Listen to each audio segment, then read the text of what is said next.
Привет, снова настал тот день, когда нужно ехать продлевать свою филиппинскую визу. Меня зовут Валера, живу я на Филиппинах уже почти 3 года. И каждые 2 месяца я езжу в миграционный центр продлевать визу. К сожалению, в моей провинции иммиграционного центра поблизости нету, поэтому приходится ездить примерно 2 часа в одну сторону. Поэтому сегодня я расскажу, как проходит этот процесс, сколько это занимает времени и сколько это стоит.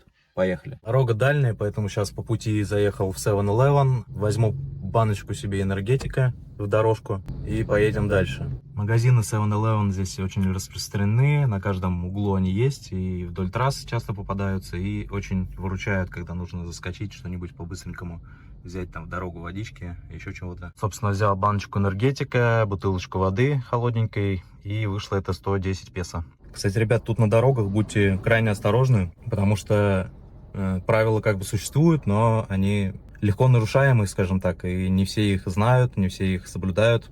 Точнее, практически никто их не соблюдает. Особенно вечернее, ночное время, мало кто пользуется световыми приборами. Здесь даже уже когда сумерки, почти никто не включает никакие ни габариты, ни лампочки. Плюс мало кто пользуется поворотниками.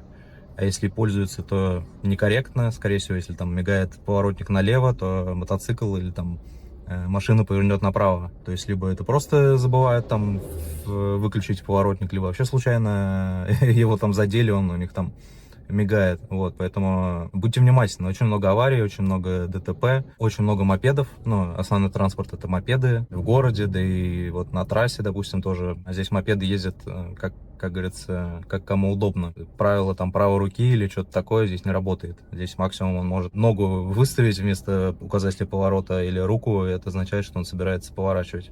Но это не факт. И не факт, что он будет поворачивать в ту сторону, опять же, повторюсь, куда он собирался. Плюс обслуживанием транспорта здесь тоже так себе многие забивают на это дело, поэтому если машину берете в аренду, то обращайте внимание, особенно если собираетесь ехать далеко, обращайте внимание на техническое состояние. Там, ну, не поленитесь заглянуть под капот, проверить хотя бы уровень омывающей жидкости, чтобы на трассе не застало вас врасплох отсутствие водички, когда вас грязью закидают лобовое, да, и ничего не будете видеть. Вот. Ну, можете маслице тоже проверить уровень, не помешает. И обращайте внимание на состояние покрышек, потому что резину здесь используют прям до талого. Часто резина прям лысая. И погода здесь меняется очень быстро. То есть вот в ту сторону ехала, я, грубо говоря, светило солнце, сейчас вот уже тучки на горизонте, где-то там гром гремит, поэтому сейчас вот дождик, скорее всего, где-то застанет в дороге, и на лысой резине это будет неприятно, особенно там по серпантину кататься. Вот. Такие вроде как элементарные вещи, но многие на них забивают, расслабляются и как бы забивают на элементарную технику там безопасности и инстинкты самосохранения. Потому что в случае, не дай бог, какого-то происшествия, ДТП, даже если вы будете там на 100% правы, по вашему мнению, здесь действует такое правило, что Филиппины first, то есть в первую очередь закон встает в любом случае на сторону местных жителей. Наверное, это правильно, ну, со стороны местных жителей, но со стороны участников там какого-то инцидента это может быть неприятно, поэтому будьте осторожны. Опять же, много случаев бывало, что иностранец попадал в ДТП, даже если он был невиновен в нем, стал участником и так получилось, да, там кто-то выскочил, кто-то там выбежал, выехал и так далее, и получился инцидент, то виноватым сделают, соответственно, иностранцы в большинстве случаев. Поэтому не стоит надеяться на закон, стоит надеяться только на себя и на свою внимательность и аккуратность. Вот, к примеру, ребят, поэтому говорю, будьте осторожны на дорогах здесь, особенно вот на таких вот извилистых серпантинах. Так, ну добрался кое-как, теперь надо подняться вот туда наверх, там находится офис, и подать документы, соответственно. Так выглядит офис, обычно они примерно так и выглядят. И нужно сделать ксерокопию, как правило, рядом с иммиграцией находится место, где вы можете сделать ксерокс паспорта.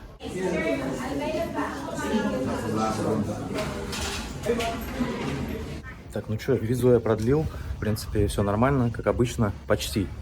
Единственное, неприятный сюрприз случился сегодня, то, что, оказывается, подорожало продление визы. То есть, если раньше стоило продление на 2 месяца 3 800, что-то в районе этого, то сейчас я подался, как обычно, написал тоже на 2 месяца продление. В итоге мне показывают, типа, 5200. Я говорю, как так, 5200, если я в прошлое продление платил 3700 за 2 месяца. Говорят, ну вот с июня или с июля этого года подорожало. И то есть вместо 3700 или 3800 на 2 месяца стало 5200. То есть так довольно существенное подорожание. А у меня что-то налички было только 5000. Короче, я не подготовился. Здесь банкоматов в округе ничего нету такого. Поэтому говорю, ну давайте тогда на месяц. Я говорю, я не был готов к таким тратам, вот, и продлился только на месяц. Вот на месяц мне вышло 3400. То есть если до этого 3700 стоило на 2 месяца, то сейчас мне вышло 3400 на 1 месяц только. То есть через месяц надо будет опять ехать. И чтобы продлиться на 2 месяца, нужно будет готовить уже 5200. Пока что. Может еще подорожает, не знаю. Так что вот, скажем так, неприятно был удивлен в этот раз. Даже не ожидал, если честно. Ну, что делать? Хочешь здесь жить, плати. Так что, ну, вроде бы, ну, как бы не сильно много, да, кажется, но так вот каждый месяц, если продлеваться, то довольно уже становится существенная статья расходов. Продление визы. Так что вот Филиппины в очередной раз умеют удивлять, как говорится, вот, и кто уже здесь находится, имейте в виду, что продление подорожало, а кто только собирается, то тоже имейте в виду, что ценники, во-первых, поднялись, во-вторых, чтобы приехать вам на продление, не забывайте с собой паспорт, лучше, если вы сделаете сразу копию первой страницы, где у вас, ну, там, биометрия, вот это все, и копию страницы, где у вас стоит штампик о въезде на Филиппины. То есть, когда вы заехали, вот эту страницу со штампиком тоже. То есть, 2 страницы ксерокопию, плюс, если вы продлеваетесь уже там 2-й, 3-й и так далее раз, нужно с собой взять последнюю, короче, квитанцию о продлении.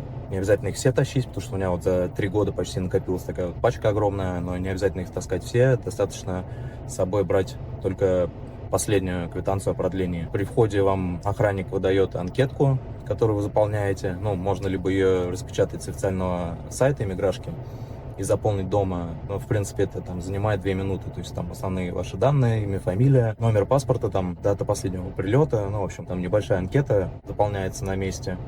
И все, если вы живете в провинции, скорее всего, с очередями вы не столкнетесь, но имейте в виду также, что лучше приезжать либо с утра, либо после часу, потому что с 12 до часу, как правило, здесь обед на Филиппинах это святое, то есть учреждение, там госучреждение, там или магазин какой, неважно, все идут кушать, как бы. И возьмите обязательно наличку, потому что наличка здесь в основном везде, даже вот в госучреждениях, особенно, точнее, в госучреждениях принимают только наличку, поэтому если у вас будет недостаточно, то вот как у меня сегодня, то, соответственно, будьте готовы либо продлиться всего на месяц, либо бежать в банкомат, это хорошо, если он рядом будет, поэтому берите наличку с запасом, вот, такие дела. Сейчас нужно заехать перекусить. Заехал в Макдак, сейчас откушаю что-нибудь, посмотрим, что здесь можно заказать. В принципе, меню стандартное, единственное, что здесь есть из интересного, это, допустим, вот с рисом блюдо, курочка с рисом там и все такое, потому что это Филиппины. Или, допустим, паста, макароны в Макдональдс. Кстати, у меня был обзор на Макдональдс местный, если хотите, переходите, посмотрите тоже. Ну, такой вот у меня получился внушительный обед довольно, на 430 песо. Большой бургер двойной, квартер пондер тут называется, куриный бургер, картошка фри, ну и кола. 430 песо. А по пути вот заехал, ребятам возьму на вечер буку пай. Известный филиппинский пирог кокосовый. Взял, значит, лимонад каламанси. Прикольный такой, освежающий, кисленький. И такую штуку, сырные такие, я не знаю, сырные, как пирожники типа того. И вот это вот бука пай. В упаковке, все как положено. Так что вечером попьем чайку. И вот, ребят, насчет погоды на Филиппинах. Часто в профильных чатиках там про Филиппины спрашивают, а как погода на Филиппинах? Или там задают вопрос, вот мы собираемся приехать там, не знаю, через 2 месяца, как погода будет? Ну вот, блин, ребят, в 10 утра я выезжал, светило солнце, ни одной тучки не было. Сейчас вот Почти 4 вечера, и уже где-то час льет ливень. Хотя, как бы, ничего не предвещало, как говорится. Поэтому здесь на Филиппинах ориентироваться там на погоду какую-то, тем более загадывать, что будет там через месяц, более через 2, совершенно бесполезно. Потому что погода здесь может измениться прям буквально. Не то, что за несколько, буквально там в течение часа может сильно измениться погода. Но почему дождь пошел именно сегодня, я как раз знаю. Потому что вчера я помыл машину перед поездкой в визовый центр.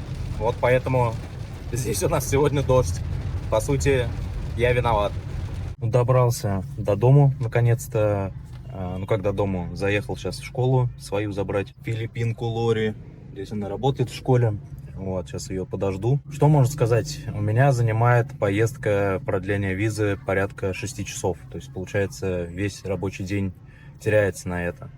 Плюс каждые 2 месяца этим нужно заниматься. Ну, иногда, и видите, как сегодня получилось, что и через месяц придется опять возвращаться и продлеваться. Вот. Но, с другой стороны, Филиппины — это, по-моему, единственная страна в Юго-Восточной Азии, во всяком случае, с таким лояльным визовым режимом. То есть здесь вы можете находиться, ну, по сути, не выезжая из страны 3 года, пока что, если, конечно, не изменят и этот момент. Но единственное, что из минусов, то, что сократили сроки продления. То есть раньше, если полгода было, то сейчас каждые 2 месяца нужно ездить продлеваться.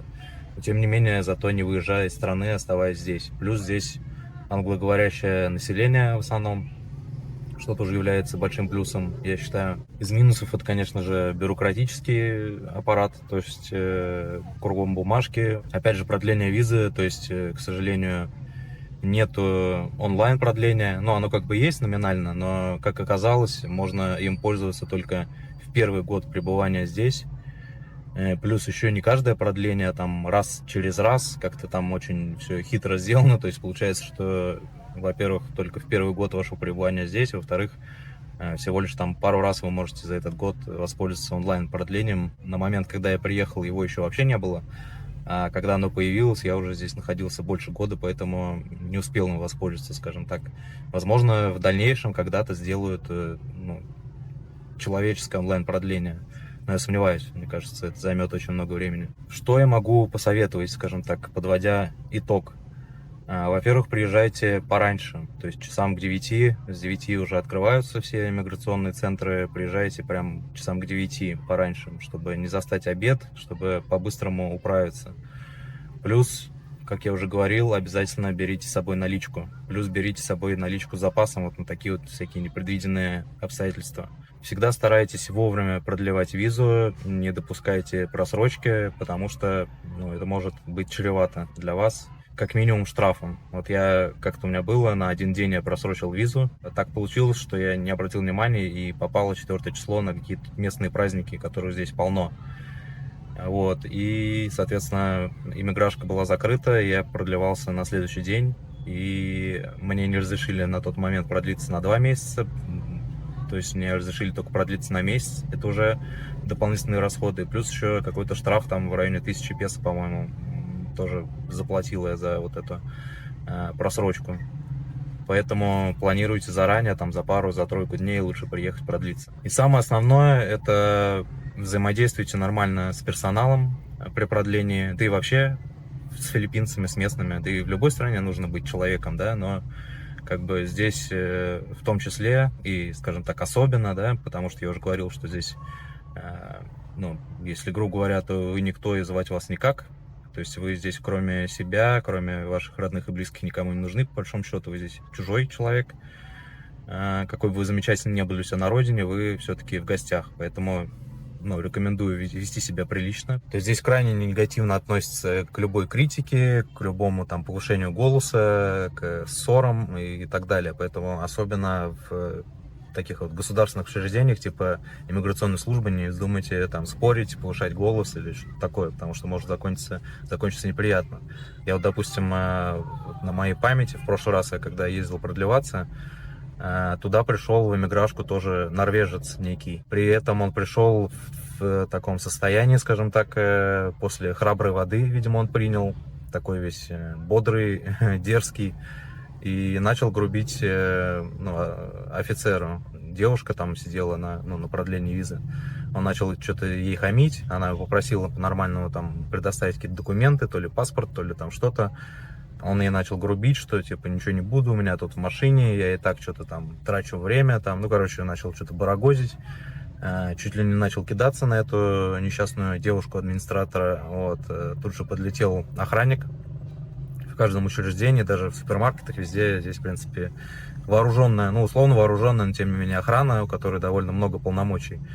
И вот этого норвежца вытолкали, и между собой потом сотрудники иммиграшки сказали, что все, чувак попал как минимум в блэк-лист, скорее всего, его депортируют в итоге. То есть они сказали, что он никогда больше не продлится, типа. То есть они там все это передадут, все пометки сделают, соответственно, его выгнали, и не знаю его судьбу. Но я думаю, что ничего хорошего не ждет. Поэтому, не наглейте, ведите себя прилично, и все будет хорошо. А на сегодня тогда все. Увидимся. Да, не забывайте подписаться, поставить лайк, естественно, этому видео. Увидимся в следующих роликах. И до встречи. Пока-пока.